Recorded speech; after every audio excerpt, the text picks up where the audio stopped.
thing hui pa chu Giêsu hai a khut pilin akun poi pa na tu chun na ka dam te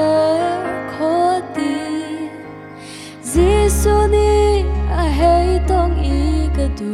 thiang ko chang tin chi khate a zot na ka thia khi chia le ti le ta thâu i a zul tu nani boy pa kan kham tua kan thi di lai tinun a Giêsu ni khi le ti le chun no la pe na i dai zir zir tin ri li aung cha Giêsu chu kan kham tu kan wat nak sham pi le kan non kan dam kan thiam na boy a si le le van sei song vial te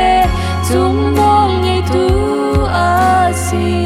boy vial te la boy bi ka si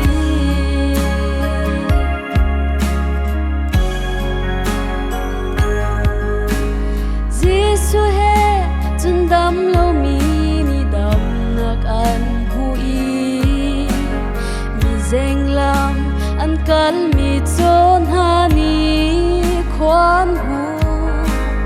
Giêsu long thin long tharau tak sa dam nak pe tu amal hey in a tha an om lo Giêsu chu kan kham tu kan luat na sham pi le kan non kan dam kan thiam nak boy a si le le van sei song vial te chung mol ngei tu a si boy vial te la boy bi ka si oh Giêsu chu kan kham tu kan luat nak sham pi le kan non kan dam kan thiam nak boy